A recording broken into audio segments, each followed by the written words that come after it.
Warning, this video will require critical thinking and challenging conventional wisdom. Do not watch this video if you suffer from the inability to question the mainstream media oligarchs. Ask your doctor if this video is right for you. The world is going to end in the next decade. The surface of the earth will be burnt to a crisp due to the rapid releasing of greenhouse gases, killing all life as we know it. The only way to save the planet is for everyone to give up eating red meat for a more sustainable diet of factory-refined carbohydrates and vegetable oils. Together, we can combat the destruction caused by these sinister creatures from the depths of hell designed to wipe out humanity. Generous philanthropists will help us transition from the horrors of animal agriculture to a more eco-friendly future of monocrop GMO soy and grains. Well, at least that's what they want you to think.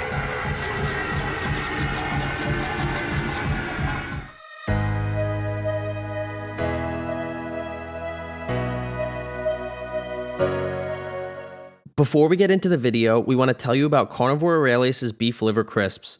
Conventional beef liver is the most nutritious food on the planet, but it tastes terrible and it takes time to prepare. Now you can get nature's original superfood ready to eat and it actually tastes good. With just 3 simple ingredients, the crisps are convenient, high in protein, and loaded with unique and bioavailable vitamins and minerals. Go check them out using the link in the description.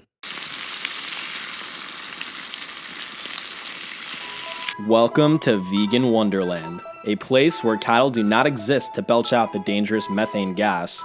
Here, we only grow plant foods to take all of the carbon out of the atmosphere and put it back into the ground where it belongs.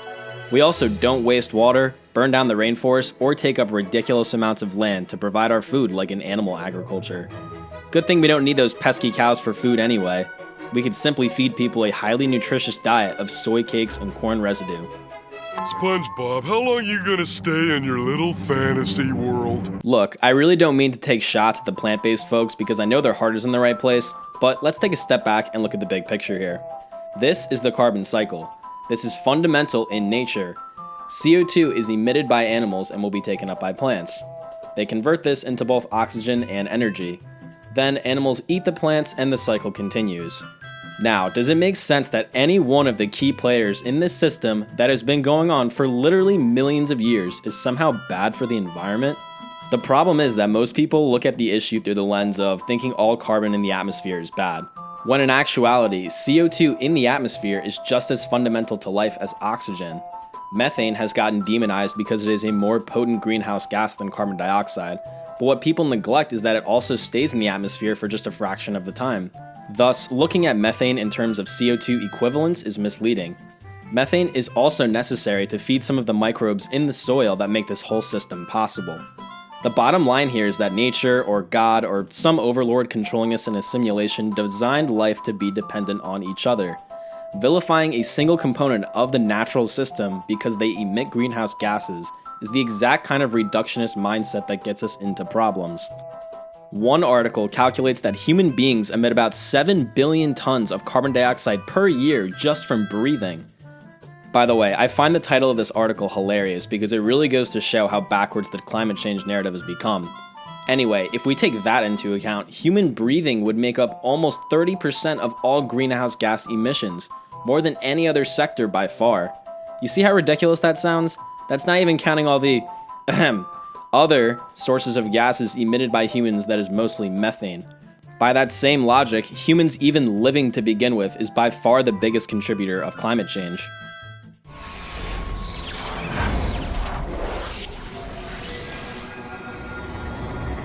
A lot of people like to throw around the fact that animal agriculture contributes more emissions than the entire transportation sector.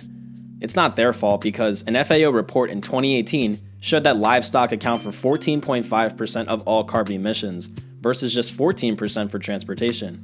The problem is that this was an unfair playing field as the livestock were judged based on a life cycle analysis, whereas transportation estimations used direct emissions. Essentially, all of the emissions from the time a cow is born to the time it ends up in the supermarket was accounted for. The transportation emissions only measured the carbon that was released from the actual transporting. If they did a life cycle analysis on, say, a car, the two wouldn't even be close in terms of emissions. Direct emissions from agriculture account for about 10% of all carbon emissions according to the EPA, less than half of that of the transportation sector. That's not 10% just from cattle, that's 10% from all agriculture, half from animals and half from crops. Then we have to factor in that animals emit carbon that is a part of the natural cycle, while the energy, industry, and transportation sectors use fossil fuels, or as my professor likes to call them, dead dinosaur juice. And I don't know how legit that is or not, but I find it really hard to believe that, there's these like giant man-eating, I guess they didn't live with people, but there's these giant carnivorous lizards just eating things, and I don't know. It seems like a stretch to me. Fossil fuels involve pumping massive quantities of carbon into the atmosphere, carbon that has been locked deep within the earth for millions of years. That is definitely not a part of any natural process like the emissions from cattle are. I also heard an argument from this dirtbag on a TED Talk discussing how cows contribute to climate change because their poop releases nitrous oxide. You mean the same cow poop that farmers are literally willing to pay for because of the benefits it provides for the soil? Sure, let's vilify that as well, because greenhouse gases. It feels like every other day I see some TikTok about how eating one Beyond Burger saves like an ocean's worth of water every bite. This is because on a per weight and per calorie basis, beef does in fact require much more water to produce than crops. This 2011 study is often cited to show how much agriculture contributes to water consumption. They use water footprint to calculate this, essentially taking into account any type of water used to produce anything. What is often neglected is that the vast majority of the water used for animal agriculture is from rainwater. Once again, by this logic, we are demonizing a fundamental part of nature. They also point out, quote, "The largest share of international virtual water flows relates to trade in oil crops, including cotton, soybean, oil palm, sunflower, rapeseed, and others, and derived products. When we look at the level of product categories, cereals consumption contribute the largest share to the global water footprint, followed by meat and milk products. Keep in mind, once again, according to this analysis, crops require significantly more water from non-rain sources to produce. If we step back and look at the big picture, the net freshwater use for all sectors is depicted in this figure by the EPA. You see livestock? Yeah, me neither. If you take out a magnifying glass and read the fine print, there you see it. Livestock is approximately less than 1% and is not included. Why is this figure so low? Well, when the evil cows defecate their toxic waste into the soil, it actually allows it to retain more water. Once again, it is all the man-made inventions that lead to the most freshwater use, and once again, the cows take the blame.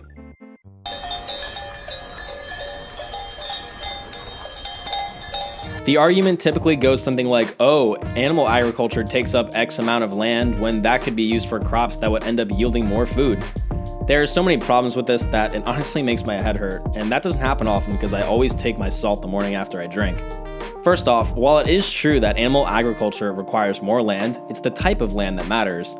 As the president of the Public Lands Council, Brenda Richards, points out in this article, quote, "In most places, this public land is rough terrain unsuitable for farming, but the animals can eat the rough grasses that grow in these areas, turning an otherwise unusable natural resource into a free-range, grass-fed, high-quality protein source."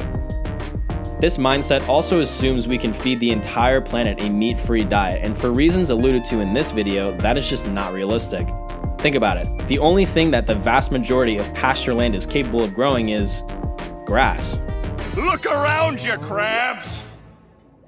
You planted grass? Grass? So in this hypothetical scenario, you would have everyone eating grass instead of meat. Right. You'll also hear things like 80% of grains are fed to cattle when we could just feed those to humans. Okay, one step at a time here.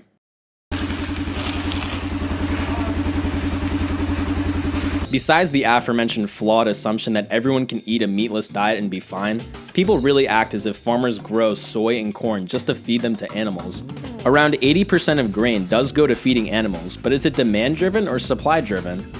Well, it seems like an interesting coincidence that 80% of a soybean, the most ubiquitous feed crop, is soybean meal.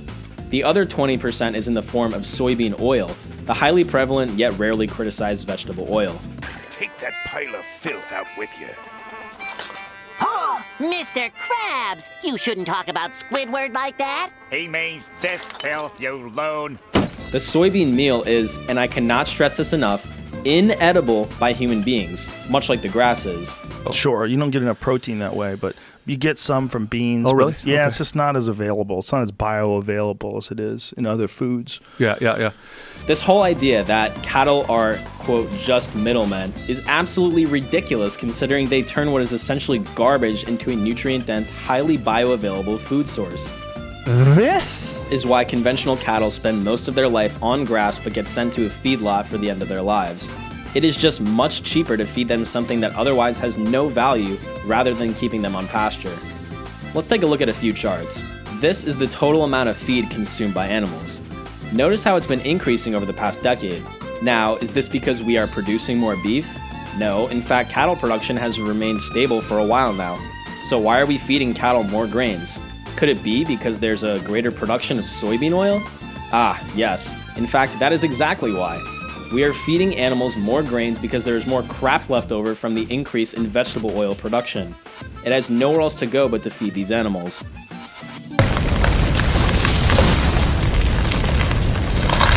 Another example of how cattle take the blame for something that processed food actually does. People are up in arms about the president of Brazil essentially endorsing deforestation because, quote, the Amazon is Brazil's, not yours.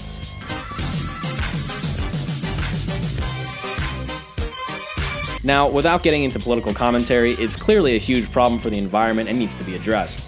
However, the issue is that people are blaming cattle production for it.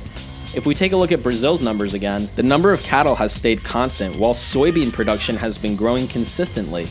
The narrative has been that they are burning down the rainforest to make room for the cattle, which is actually true. However, why is this happening? As this article from the Yale School of the Environment points out, quote, cattle ranching and soy cultivation are often linked as soy replaces cattle pasture, pushing farmers further into the Amazon. Yes, Smokey Bear was right. Only you can prevent forest fires. First, ignore the mainstream narrative, and second, stop eating seed oils. Period. Seriously, we have like a million videos on how toxic they are for your health, but they are also horrible for the environment. Instead, the media has pushed the blame onto meat, when in actuality, vegetable oil does everything that meat gets the blame for. It causes disease, it destroys the environment, and it leads to the unnecessary death of animals. Truth be told, the real problem is that the elites are pouring billions of dollars to demonize meat and promote more fake food. Conglomerates like Tyson and Cargill routinely spend millions lobbying Congress to make it nearly impossible for smaller ranchers to put out quality products.